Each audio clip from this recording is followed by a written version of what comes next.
Hello students, in the last few lectures we have seen necessary and sufficient conditions for subsets of groups to become subgroups, and we have also seen some examples based on that. Today we will again see a necessary and sufficient condition for a subset to become a subgroup, but we will look at this in a finite context. So let me explain what I really mean by that. Suppose I have a group G. G itself may or may not be finite, but suppose I have a group G and I have a subset H of G which satisfies a few conditions. This subset should be non-empty and this subset should be finite. So if H happens to be a finite non-empty subset of G, and if for this closure property is satisfied, then it will mean that H becomes a subgroup of G. Recall that earlier we had proved that we require three conditions: closure property, identity, as well as inverse. Over here we are not talking about the inverse property at all. So let's see why that should work. So firstly, let's write down all the information that is given to us. It is given that H is a subset of G, H is non-empty, and H is finite. G, of course, is a group. Throughout the proof, I want you all to keep a close watch on where exactly these things are used. Also, in addition to all this, it is given that closure property is satisfied in H.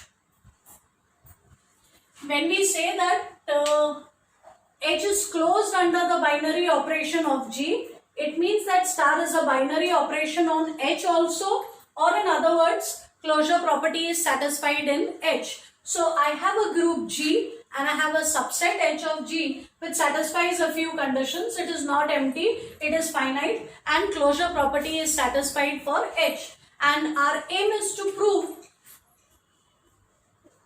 that H is a subgroup of G. Let's go back to the basics. The definition of a subgroup: H will be called a subgroup if H becomes a group on its own and H is lying inside G. So already H is inside G, that is given to us. So we need to just prove that H becomes a group by itself. And for H to be a group, we need four properties: closure, associative, identity, and inverse. Out of which it is already given that closure property is satisfied. So I don't need to bother with this condition. This is already satisfied in H. What happens to the next property, the associative property? Remember, it is inherited. Simply by virtue of the fact that H is a subset of G, the operation is associative in G, so automatically it will be associative on every subset of G. So this property is also satisfied. In fact, it is an inherited property. So that leaves me essentially with only two properties to be verified. Namely, I need to prove that identity lies inside H, and I need to prove that inverse of an element in H again belongs to H. So let me firstly prove that identity will lie inside H. We begin with this. It is given that H is not empty. Since H is not empty, there will be at least one element inside H. I really do not know which element, but I know there will be some element. I denoted by A. Now look at this particular collection: A square, A cube, and so on. So look at this collection of elements: A square, A cube, dot dot dot. Dot dot dot indicates that this goes on and on. So I don't intend to stop anywhere in the sequence. But let's look at this. The element A is in H. What about A square? By A square, I mean A star A. Now, if A is an element of H, if A happens to be an element of H, then A star A will also lie inside H, because remember, closure property is satisfied in H. So if A is an element of H, A star A will also be in H. So A square will belong to H. Similarly, if you look at A cube can be either written as A star A, or we can write it as A square star A, or we can write it as A star A square. Now we have A square in H, we have A in H. Once again, use the closure property. This also will be in H. So by repeated use of the closure property, it follows that every element in this collection belongs to H. And as I mentioned, I don't intend to stop anywhere. I can keep using the closure property over and over again. So what I have over here is an infinite sequence of elements. So this is an infinite sequence of elements and they all belong to H.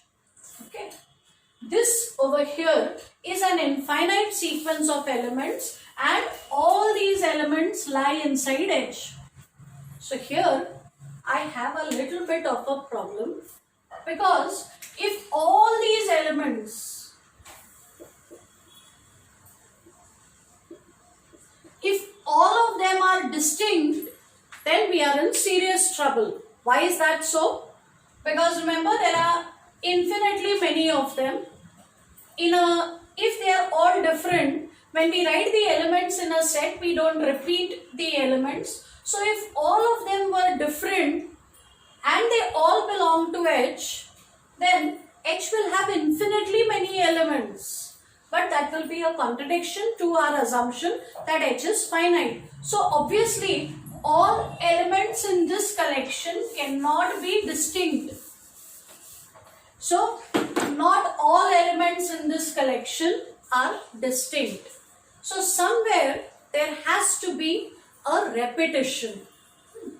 So since all elements cannot be distinct, somewhere or the other I will meet an element in the sequence which has occurred previously. So what I do is I start scanning the sequence from the left to the right and I keep looking at elements which are different. I know that at some stage I will come across an element, say A raised to R, which is the first element to repeat.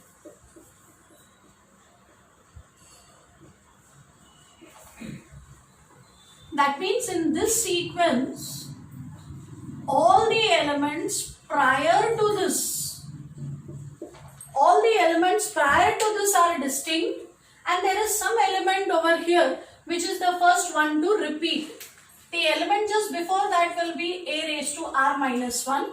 So remember what I am saying, that all elements in this collection cannot be distinct. Otherwise, H will have infinitely many elements, which is not possible. So there have to be some repetitions in this collection. So we look for the first element that repeats. Scan from left to right and catch hold of the first element that repeats.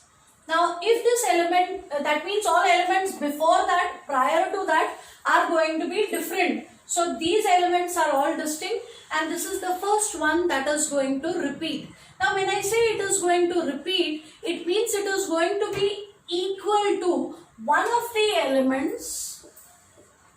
So this element will be equal to one of the elements that has occurred previously. Now I do not know which element it will be equal to, but if you look at the elements in the sequence, they all look like A raised to something, some integer, some integral power of A. They all look like that. So A raised to R will be equal to some A raised to S. And this, because this power is coming before R, this S will have to be smaller than R. So a raised to r will be equal to one of the elements which comes before that. So it will have to be of the form some integral power of a, and that integer will have to be smaller than r. Now all this is happening inside the group G. So let us post multiply by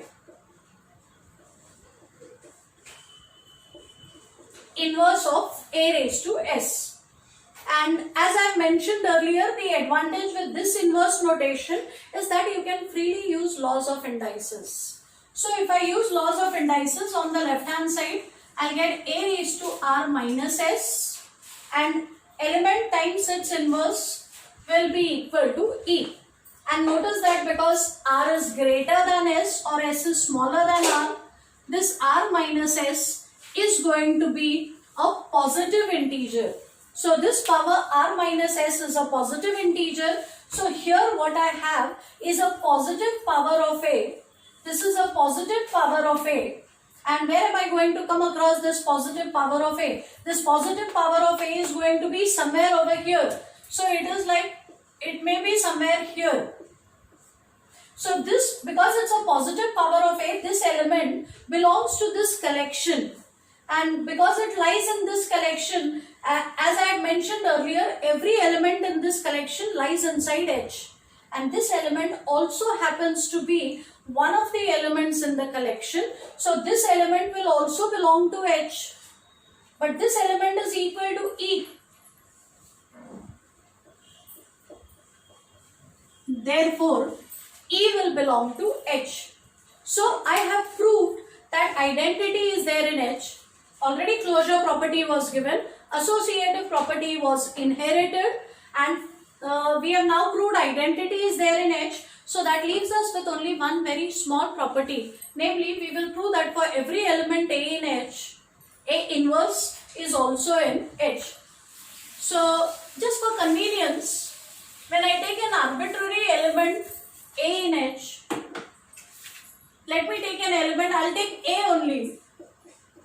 But A need not be the same A. It will stand for some arbitrary element of H.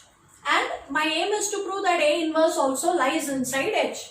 But by a similar argument, I know that A raised to some positive power, just like this, it will work for any other element of H also. So I will get A raised to some positive power is going to give me the identity. And now let me post multiply. Let me post multiply this by A inverse. So I'll get A raised to r minus s, A inverse equal to E times A inverse. Again on the left hand side use laws of indices. So we'll get A raised to r minus s minus 1. And this is equal to A inverse. If I can somehow prove that this element lies inside H, I'll be done, because this element is equal to A inverse, and therefore A inverse also will belong to H, and that is my final goal. So I need to prove that this element lies inside H. So let's look at this power once again. Remember, R is greater than S, or S is smaller than R. That means R minus S is greater than 0. In other words, R minus S is either 1, greater than 0 means what? It's an integer. So if it is positive, it has to be 1 or something bigger than 1. So R minus S is going to be greater than or equal to 1, and therefore R minus S minus 1 is greater than or equal to 0. And now we again run into a little bit of a problem, because from here it will need two things. Either R minus S minus 1 will be greater than 0, or R minus S minus 1 will be equal to 0. So from here I can conclude two things. Either this power is positive or this power is equal to 0. Now firstly, let's see what will happen if this power is positive. Remember, if this power is positive, this is a positive power of A. So it will belong to that collection which I had written earlier. A square, A cube and so on. In this collection, I have taken only positive powers of A. So if this also happens to be a positive power of A, then this element is going to feature somewhere in this collection. And all elements in this collection are in H. So this element will lie inside H. So if this power is positive, I don't have a problem. But what if this power is 0? Think about it. If this power is 0, even then I do not have a problem, because what will happen if this power is 0? This will become A raised to 0, and A raised to 0 is equal to E. But in the last step, I had already proved that E lies inside H.